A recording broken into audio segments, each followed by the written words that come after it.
a quick overview about where I've been and where, for those of you that don't know what Yeh IDeology is and what Thrive by Design is, a few years in the design industry as a designer to design director, my last more than 20 years as a career coach and a recruiter.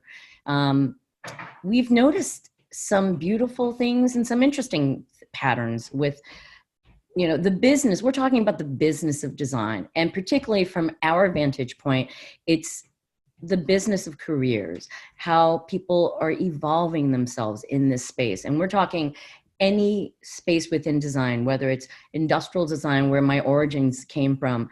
As we watched this industry evolve, we saw, certainly fashion and architecture had been there.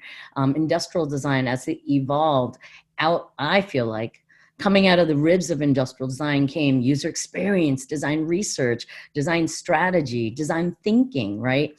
And it's fascinating. Again, we are in a beautiful time today. If you think about what has happened around the world globally, every aspect of our lives to some degree shifting, right? And so many people, like Tina had mentioned, I think, people grappling with just what's the problems, and looking at what's changed and what's limited their lives. And what's beautiful about design and the practice and profession of design is we are experts in knowing how to see the ramifications, the challenges, the limitations, and then designing around that, designing solutions that will take us beyond surviving, but thriving.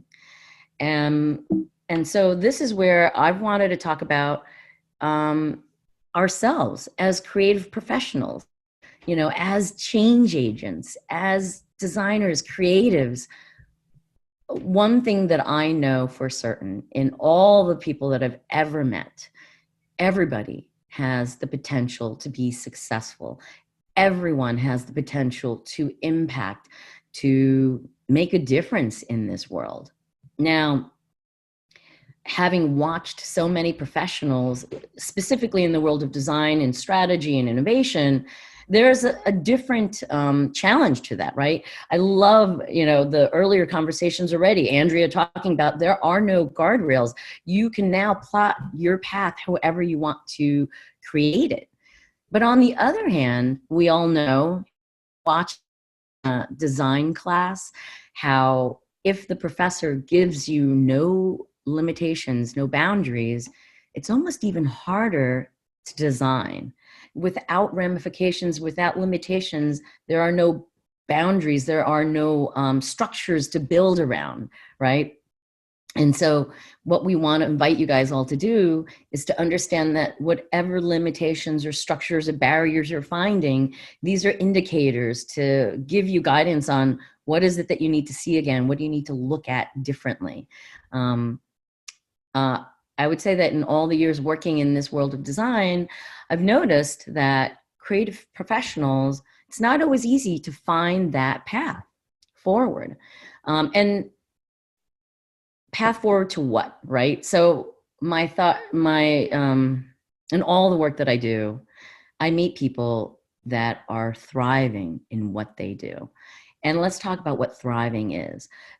In this world of design, particularly, there's a slightly different ilk to this. By the way, if you know people who are lawyers, doctors, secretaries, account managers, or accountants, whatever other spaces, most of these other careers, that path forward, I think, I'm not sure if it was Ben or Andrea that said this, their paths are easier, right? And that direct, and then you don't have to pivot anymore. But I find that in the world of design, a lot of professionals, you do need to pivot. You need to think about what are your choices? Where do you evolve your career next? And in the end, when we look at everyone that's out there, when we think about who's thriving, there are some key 4 elements here that we've noticed that really are great indicators to, are we thriving in what we do? As change agents, as creatives, as we help others, are we helping ourselves understand, are we thriving, right? And the first things that we look at are doing what you love. I think in this profession, in this industry, the professionals in this space, you guys care about this like I do, so much more than most people. In fact, you've come to that realization, that self-awareness more than others, right? When I ask people, are you doing what you love and do you know what you love to do? A lot of people in this space know. It's about using your skills, right? The ones that you're great at, that you love to grow, loving the work, the clients, the assignments that you're working on, working with companies that really believe and love what you bring to the table. And it's also particularly about evolving your skills. And we notice now, I mean, I think the more talented people, the people who are more mindful, you are going to evolve. Your satisfaction will change. Your attention on what you're building will continue to change. And I think one thing that you want to be mindful of is you are evolving just as quickly now as the world is evolving. This isn't just external. I think we're realizing a massive shift in self-awareness, mindset. This is already being spoken about by, Randall and Shay, Tony. There's a different shift to not just what's external, not just built environment, but where there's a shift in value and understanding that what matters to us internally. So are we still doing well, making a great impact? Are we working with clients?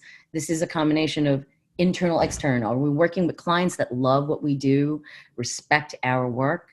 And for what we've noticed, for people who are continually successful, like all these great speakers here today, are we continually evolving how we bring value to our clients, right?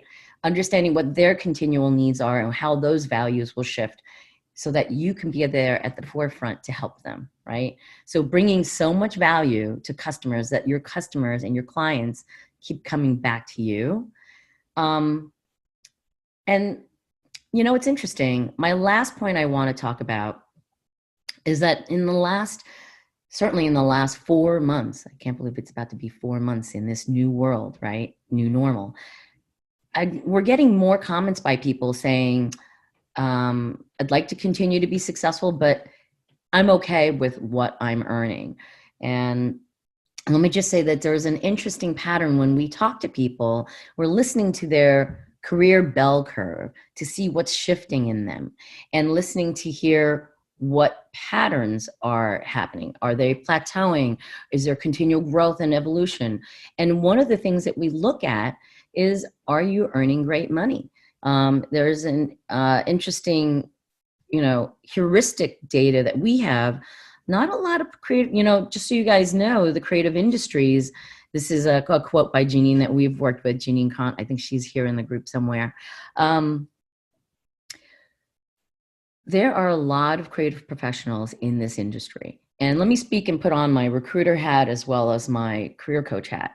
I don't know if many of you know, but the design industry is becoming more recognized by the business world. And as a result, compensations for this industry have risen beyond just 6 figures, but into the 200s, the 300s, 500s. Certainly in some places of leadership, there are opportunities that are now, $750,000 in compensation. So design, interestingly enough, is being valued by the business world. Look at the consultancies that are successful, right? Whether it's entrepreneur within the corporate track or entrepreneur on the consultancy side or running your own business, design is making an impact and the business world is seeing it. So my advice to all of you, when I look at all the professionals out there who are doing well, we're noticing that those that are doing well, bringing great impact, doing what they love, bringing great impact, so much so that your customers keep coming back to you, those people are consistently earning great money doing what they love. And with that, it allows them to then impact on a greater level. So one of the things that we ask all of you guys to think about is, as a creative professional, always stop every once in a while to take stock. Are you consistently doing what you love? right? Are you making progress in your career? Are you finding that you're evolving yourself to the next level that you'd love to? Are you working with clients and in a situation where they respect your work? But that comment isn't complete. My point here is, are you working with clients that you truly respect, that respect you and respect your work enough to really come back to you for more work and pay you for it, and because they appreciate the gift and the impact and the value that you bring to the table. So with that, the last question for yourself would be, are you earning great and healthy money at this time? Even during COVID, just, there are jobs, there are projects, right? There are clients and companies that need help right now. So my advice to you is, this is that time to look around to see who needs your help. This is another quote just from another one of our Thrive by Design members. One of the things that we want to encourage you guys to do, and this is why we're doing this event the way we are today, bringing in experts from so many different spaces in this world. These are leaders. These are people who are showing you how they're looking ahead to the future. And I think that was Randall's point. This is not about just the past. This is about really looking to the future, right? So here are 3 things that we notice that creative professionals get stuck in, and just some guidelines for you guys to think about today. Number 1, relying just on experience. And there's sides to this. It's not just doing more work. This is not just building more skills. We've met people who, just, burying your head into work, right? And doing more work for the sake of doing more, or building more degrees and building more experiences. It's not just the doing and the making, but is there a balance to that where you can stop and think about where you're going and what you want to build? Where do you want to take your career? Are you on the same path that you were on for the last, whether it's 3 years or 7 years or more? Are you on the same track? Are you still in love with the same dream, right? Not just about building skills, but what do you do with all those tools? It's not just to say that you have a massive toolbox full of lots of capability. The question here too is, what are you doing, and are you doing what you love? One of the top things that we hear people say when people talk to us about wanting to reflect on their career, wanting to think about what's next and identify that next path, we find a lot of people talking about this is the common phrase. I thought about it. I did some network. I did research and, interview with a certain client or a certain employer, and, nothing really happened. So I went back to, I just kind of worked on it here and there. I touched on it every once in a while. So we call that busy complacency. We call that, distracting ourselves with working in our career versus working on our career. And I think that this is something you want to pay attention to. What is it that you're not noticing? What is it that you're not making stride on? And how can you see approaching that in a different way, right? And the other piece of this, the third point, is eloquent noise. We all talk about storytelling. Now, storytelling is as broad as design. If someone were to just come to you and say, go design that, all of you guys here as creatives, as change agents, we now know that the process of designing is so rigorous. There's so many perspectives to this, right? And to just say, go design is not enough, right? So the same thing with storytelling. If you're not eliciting the results from your customers, your clients, the community, whoever you're working with, is there a different way to tell that story? And we now know that the evolution of storytelling in itself, I love the coining of it, but it's always been here, right? For all of you brand and marketing and, brand identity or marketing consultants here, that has evolved, right? Storytelling has evolved to the point where really everybody, we've got so much more competition now.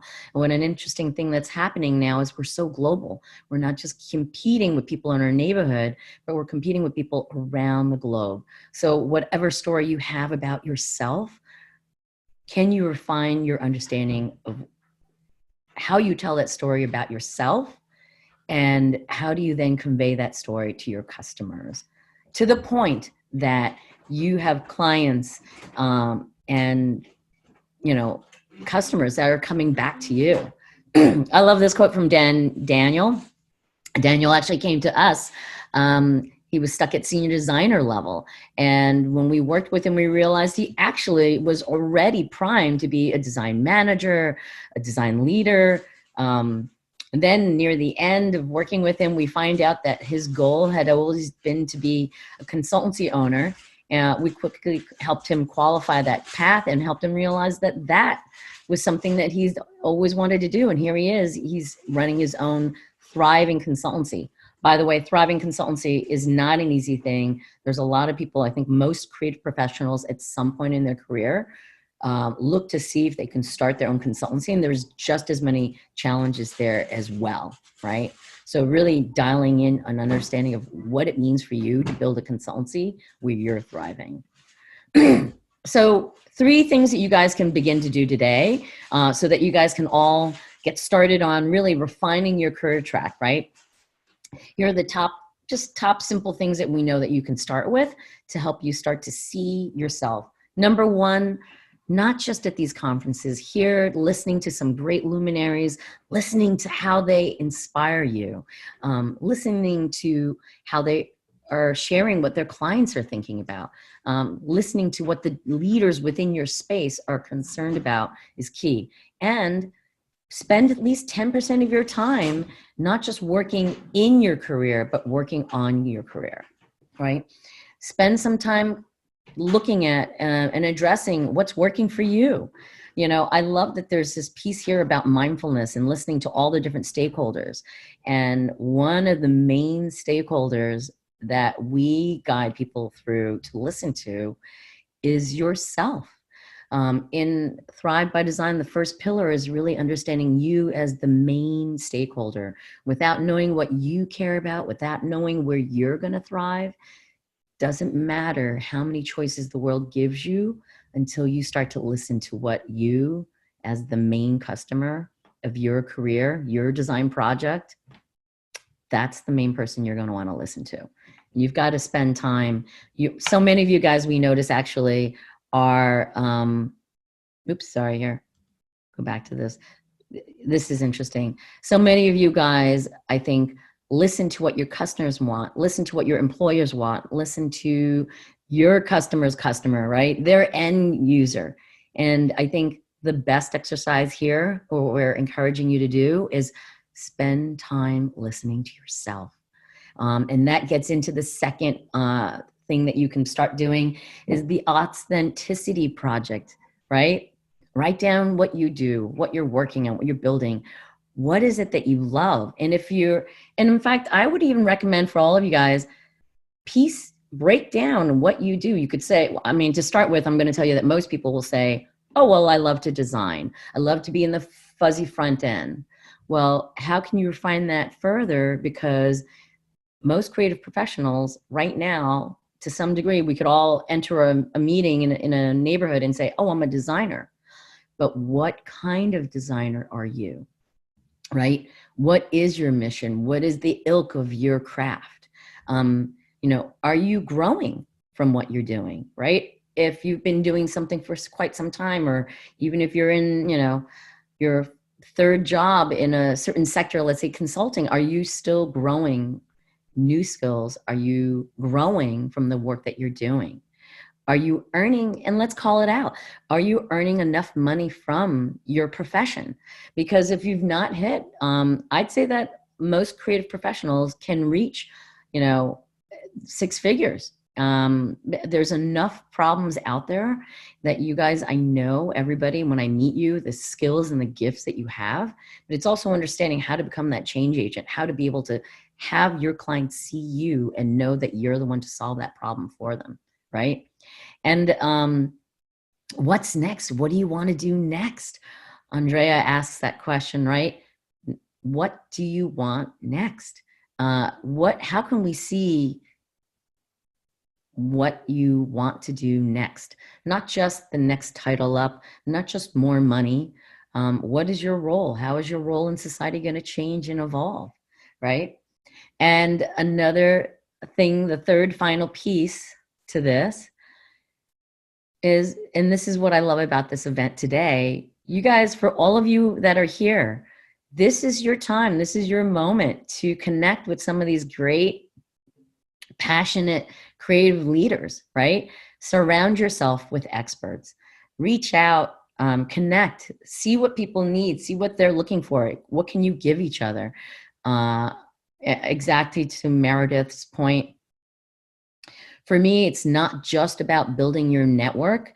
If you can raise up your network, your community grows and thus you grow along with it, right? What is the phrase? A rising tide raises all boats. And so all of us here, we all bring something to the table. Even just to be, reaching out to people that you admire, absolutely connect with them. And you will find that there is always a different perspective that you can bring to the table.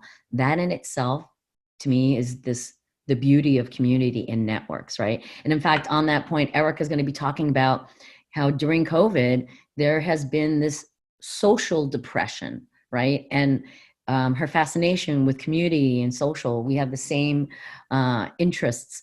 So, join her in her mission. Let's see, how can we actively, mindfully affect our community, both collective as creative professionals, but collectively in our communities, our neighborhoods, right? Surround yourself with experts. In fact, guys, not just design. Today, certainly this conversation is more in the world of and with our peers of design, but where are your customers, right? Go to those conversations because that's really where we're needed. We have so much fun. I love that we can get so deep into these conversations about the philosophy of design, the practice of design, what our customers will need, how our businesses will change. But guess who needs us the most? It's those customers that don't know how to have this conversation. How can you broach these topics with them, connect with them, align with them, and understand what they need? Okay. Let's see. So I think the key thing here is, if you are going to be a change agent and change others, you've got to be mindful of that process yourself, right? Certainly we are creatives and we're strategic in our thinking, so we can design for someone that we are not. But if you can relate to that experience and understand how to pull yourself through change, I think that is the most insightful experience that we can all have, because in essence, that's what we're going to ask and do and try to impact others, is helping others change, right? Helping them see the potential, to help them see not just the guardrails, not just the chaos, but start to realize that, is there some beauty in this chaos? Is this not the gift to guide us, to unlock us, to be more creative in our awareness, right? So this is a great quote from Ginger. Ginger, we realized, just a lot of people, I think it's about realizing your highest potential and your best potential, realizing that anything is possible if you know how to reach out for it. And Ginger is a great example of that. One last comment to all of you guys.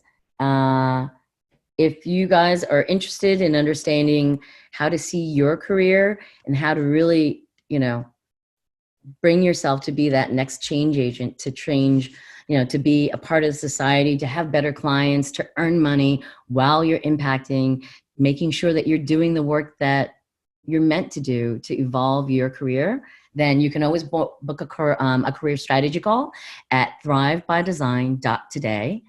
You can also join our Facebook group, The Secret to Designing a Thriving Career, and join the conversations there. with that, I am going to stop sharing screen and come right back to the session. All right. So, and by the way, I know I was presenting there, so I don't know if I could see any questions or comments. Certainly, if anybody has any questions, I did notice that some people did message me, so I will go back and read your messages on anything about career, design, whoever you want to be connected to, okay? And Anne-Marie, good to see you. Hi, I'm back. No, and that was great. We did have a comment in the Slack that I'll just quickly read from Rita Dombrowski, just saying that she loves the advice to spend 10% of your time working on your career and not just in your career. So smart. So that it's like 4 hours a week, even focusing 1 hour each week can make drastic changes. So I think that definitely some food for thought. And I think that especially right now during the pandemic and everything going on in the world, I think it's a time for reflection and introspection. And yeah, I think that it's very valuable information. Thank you, Ange. You're welcome.